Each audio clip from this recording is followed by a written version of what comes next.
নমস্কার, take official YouTube চ্যানেলে আপনাদেরকে স্বাগত জানাই। আমি কিছুদিন আগে একটি ভিডিও দিয়েছিলাম যে আপনি ভর্তুকিযুক্ত কৃষি যন্ত্রপাতি কিভাবে পাবেন বা সেই নোটিশটায় কি বলা হয়েছে সেই সংক্রান্ত আমি ভিডিও দিয়েছিলাম।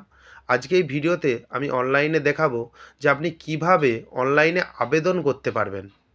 যে কৃষি যন্ত্রপাতি অনলাইনে আপনার মোবাইল, ল্যাপটপ বা ডেস্কটপ থেকে কী যন্ত্রাংশের লিস্ট রয়েছে সেটাও দেখতে পারবেন এবং কি ডকুমেন্টস আপলোড করতে হবে, কত কেবির মধ্যে আপলোড করতে হবে, সম্পূর্ণ পদ্ধতি আমি এই ভিডিওতে দেখাবো। যদি ভিডিওটি ভালো লাগে ভিডিওটি লাইক করে দেবেন, শেয়ার করে দেবেন। এই রকম ইনফরমেটিভ ভিডিও পাওয়ার জন্য অবশ্যই চ্যানেলটিকে সাবস্ক্রাইব করে দেবেন। অ্যাট ফার্স্ট আপনি আপনার মোবাইল, ল্যাপটপ বা ডেস্কটপ থেকে যে ব্রাউজার ইউজ করেন সেই ব্রাউজার ইউজ করবেন এবং অবশ্যই মোবাইল থেকে ইউজ করলে ডেস্কটপ মোড করে দেবেন। তারপর টাইপ করবেন মাটির কথা ডট নেট। মাটির কথা ডট নেট টাইপ করার পর অফিসিয়াল ওয়েবসাইটটি কৃষি দপ্তরের ওপেন হয়ে যাবে। তারপর আপনি দেখতে পাচ্ছেন মিডিলে কৃষি যান্ত্রিকীকরণ অপশানে আপনি ক্লিক করবেন। অবশ্যই আপনি তিনটে অপশন দেখতে পাবেন, যেটা লেখা রয়েছে কৃষি যান্ত্রিকীকরণ 2023-2024। এই অপশানে আপনি ক্লিক করবেন। তিনটে অপশন রয়েছে, যে কৃষি যান্ত্রিকীকরণ 2024 ওটাই ক্লিক করবেন। অ্যাপ্লিকেশন সাইন ইন ডান দিকে অপশানটা রয়েছে, অ্যাপ্লিকেশন সাইন ইন। এই অপশানে ক্লিক করার পর আপনার কাছে একটি ইন্টারফেস ওপেন হবে, যেখানে লগ ইন অপশান থাকবে এবং অবশ্যই অ্যাকাউন্ট নেই, আপনাকে নিউ রেজিস্ট্রেশন অপশানে ক্লিক করতে হবে। কিন্তু বাম দিকে যেটা সার্চ বাই অ্যাপ্লিকেশন নাম্বার, এটা অ্যাপ্লিকেশনটা হয়ে গেলে সেই অ্যাপ্লিকেশন নাম্বার দিয়ে আপনি আপনার অ্যাপ্লিকেশনটা ট্র্যাক করতে পারবেন। এটা আপনি দেখে রেখে দিন, যে পরবর্তীকালে আপনার কাজে লাগবে। নিউ রেজিস্ট্রেশন অপশানে ক্লিক করার পর একটা ফর্ম বের হয়েছে, আপনি ফর্মটা দেখতে পাচ্ছেন। এপিক এবং ভোটার আইডি কার্ড নাম্বার আপনি দেবেন, খুব সঠিকভাবে বসাবেন, কারণ ওইটা আপনার লগ ইন আইডি হয়ে যাবে। তারপর মোবাইল নম্বর রয়েছে, মোবাইল নম্বর দেবেন সঠিকভাবে। ইমেল আইডি আপনি দিলেও দিতে পারেন, নাও দিলেও দিতে পারেন। নেম অফ ফার্মার, আপনি যদি আবেদন করে থাকেন আপনার নামটা দেবেন এবং পাসওয়ার্ডটা, দুটো যে পাসওয়ার্ড রয়েছে, একটা কনফার্ম পাসওয়ার্ড এবং পাসওয়ার্ড নর্মাল, দুটোই পাসওয়ার্ড দিয়ে দেবেন, একটার সঙ্গে একটা যেন মিল থাকে। অবশ্যই আপনার ক্যাটাগরি চয়েস করবেন, আপনি কোন caste, SC, ST, OBC, general, যেটা হবে আপনি বসিয়ে দেবেন। এবং তারপর রয়েছে জেন্ডার, মেল, ফিমেল, আদার্স। আপনি যদি পুরুষ হন পুরুষ, মহিলা হলে মহিলা এবং আদার্স হলে আদার্স। তারপর লেখা রয়েছে ফাদার্স এবং হাজব্যান্ড নেম, আপনি যদি মহিলা হন আপনার স্বামীর নাম দিতে পারেন এবং পুরুষ হলে আপনার পিতার নাম দিয়ে দেবেন। তারপর ডিস্ট্রিক্ট, আপনি কোন জেলায় বসবাস করেন সেই জেলার নাম দিয়ে দেবেন ক্লিক করে। এবং সাব ডিভিশন, ডান দিকে যে কোন অ্যারোটা ক্লিক করে আপনি সাব ডিভিশনটা চয়েস করে দেবেন। একটা ডিস্ট্রিক্টের মধ্যে অনেকগুলো সাব ডিভিশন থাকে।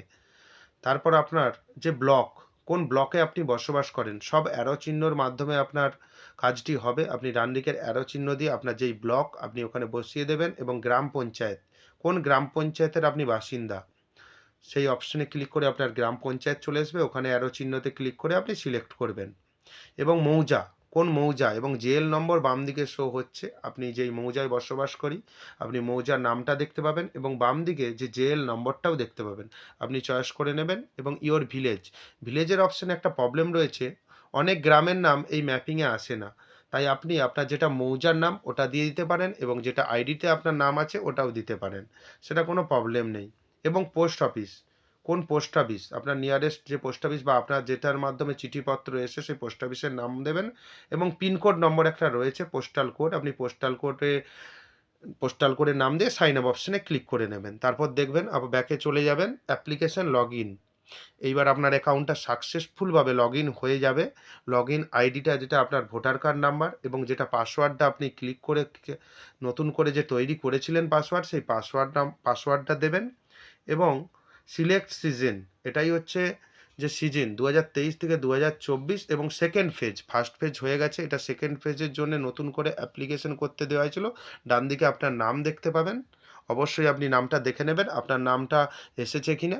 এবং বাম দিকে যে থ্রি ডট রয়েছে ওই থ্রি ডটে ক্লিক করে আপনি দেখতে পাচ্ছেন যে থ্রি ডটে ক্লিক করলে আপনার অপশানটা ক্লিক হেয়ার টু অ্যাপ্লাই বলে অপশানটা চলে আসবে। Apply for FSSM scheme, apply for OTA scheme, দুটো স্কিম রয়েছে, দুটো স্কিমেরই ফর্ম ফিল আপ একই। প্রথম ফর্ম ফিল আপটা আমি করে দিচ্ছি, প্রথম স্কিমের আপনি দেখে নিতে পারেন। আপনি যখন নতুন অ্যাকাউন্ট করছিলেন, লগইন আইডি করছিলেন, তখন যে ডিটেলসগুলো এখানে শো হবে আপনি একটু মিলিয়ে নেবেন। আধার, নাম্বার অফ অ্যাপ্লিকেন্ট সবগুলো অটোমেটিক্যালি আপনার চলে আসবে। আপনি যখন দ্বিতীয় স্কিম পূরণ করবেন, দুটো স্কিম আছে, যে কোনো একটাকেই আপনাকে পূরণ করতে হবে। দ্বিতীয় স্কিম যদি আপনি করেন, একই রকম ফর্ম ফিল আপ।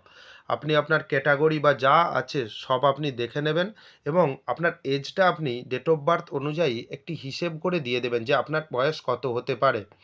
এবং আপলোড আধার ইমেজ, আধার কার্ডের ছবিটা 200 কেবির মধ্যে আপনাকে স্ক্যান করে নিতে হবে।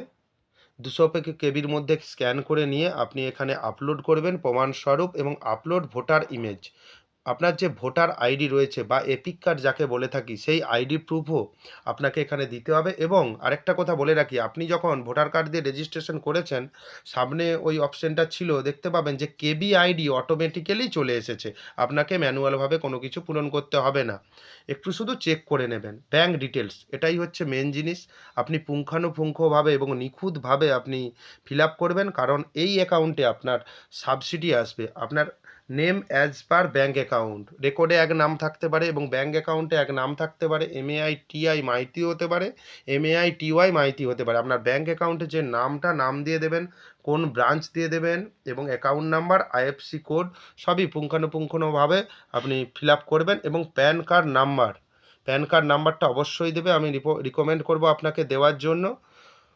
এখানে ম্যান্ডেটরি না, তবুও আপনি দিয়ে দেবেন। আপলোড ব্যাঙ্ক অ্যাকাউন্ট ইমেজ, ব্যাংকের যে পাসবইয়ের প্রথম পেজ যেখানে অ্যাকাউন্ট নাম্বার লেখা রয়েছে ওটা আপনি আপলোড করে দেবেন এবং প্যান কার্ডও আপলোড করে দেবেন 200 কেবির মধ্যে। এরিয়া অফ ল্যান্ড হোল্ডিং, কত ডেসিমেল ইন ডেসিমেল, কত ডেসিমেল জায়গার মধ্যে আপনার জমিটা রয়েছে আপনি দিয়ে দেবেন, চাষযোগ্য জমি। চুজ ডিস্ট্রিক্ট, আদার ল্যান্ড ডিটেলস, আপনার হয়তো বাড়ি পূর্ব মেদিনীপুরে, আপনার হয়তো পুরুলিয়ার জায়গা থাকতে পারে, সেই জায়গারও ডিটেলস আপনি দিতে পারেন। এইভাবে আপনি দেখতে পাচ্ছেন যে আপনার কোন জায়গার ডিটেলস দেবেন, যেই ডিস্ট্রিক্টের যে জায়গাটা রয়েছে সেই ডিস্ট্রিক্টটা আপনি চয়েস করবেন। এবং এখানে আপনার যে ব্লক চয়েস করবেন এবং মৌজা, অটোমেটিক্যালি অ্যারো চিহ্ন দিলে, অ্যারো চিহ্নে ক্লিক করলে আপনার মৌজাটা আপনি চয়েস করে নিতে পারেন। এবং বাম দিকে জেএল নাম্বার শো হবে, খতিয়ান নম্বরটাও দিয়ে দেবেন, অবশ্যই দিতে হবে, এটা ম্যান্ডেটরি। এবং টোটাল এরিয়া কত রয়েছে ওই জমির, সেই এরিয়াটাও দিতে পারেন, 10 ডিসমেল কি 12 ডিসমেল আপনি দিয়ে দিতে পারেন। এবং total proposed area in hectare, ওই ডেসিমেলটাকে হেক্টরে কনভার্ট করতে হবে। আপনি অবশ্যই গুগলে ওটা দেখবেন কনভার্ট করা যায়, আপনি হিসাব করে নেবেন নিজে থেকেই। আপলোড ল্যান্ড ডকুমেন্টস, আপনার যে জমির আপডেটেড রেকর্ড এখানে আপলোড করতে হবে উইথিন 500 কেবি, 500 কেবির মধ্যে। এই ডকুমেন্টস আপলোডের সাইজটা একটু আলাদা, 200 কেবির থেকে বাড়িয়ে 500 কেবি করা হয়েছে। Details of machinery to be purchase, এবার ক্যাটাগরি নেম, আপনি এই অ্যারো চিহ্নতে ক্লিক করলে কি আপনি মেশিনারি নিতে চান, অনেক রকম মেশিনারির লিস্ট রয়েছে, আপনি একটা চয়েস করে নিতে পারেন আপনার যেটা লাগবে বা আপনার কৃষিকাজে যেটা প্রয়োজন হবে। আমি আমার মতো আমি চয়েস করে নিচ্ছি, আপনি আপনার মতো যেই মেশিনারি আপনার লাগবে আপনি এখানে চয়েস করে নিতে পারেন। এখানে চয়েস করে আপনার পরবর্তীকালে আবার পরবর্তী পেজ আসবে এবং চুজ মেশিনারি, একটু দেরি হবে, এটা আপডেট হতে টাইম লাগে। অটোমেটিক্যালি আপনার কোন মেশিনারি লাগবে ওই ক্যাটাগরির আন্ডারে আপনাকে এখানে দেখাবে। এবার দেখতে পাচ্ছেন চলে এসেছে, আপডেট হয়ে গেছে। মেশিনারি নেম, ইঞ্জিন অপারেটর পাওয়ার স্প্রে অ্যাবোভ 16 লিটার, 16 লিটারের স্প্রে এবং পাওয়ার অপারেটেড, যেটা আপনি নিতে চান আপনি এখানে চয়েস করে দেবেন।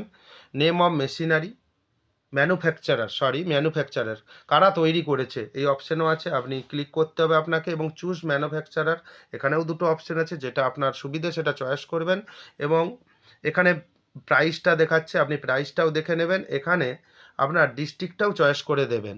এবং ডিলারেরও নাম দেখাবে, একটু ওয়েট করতে হবে, ওয়েট করলে সিস্টেমটা আপডেট হতে টাইম লাগে, একটু ওয়েট করে করে আপনি এখন ক্লিকটা করবেন, একটু ফাস্ট করবেন না, ফাস্ট করলে আপনার প্রবলেম হবে।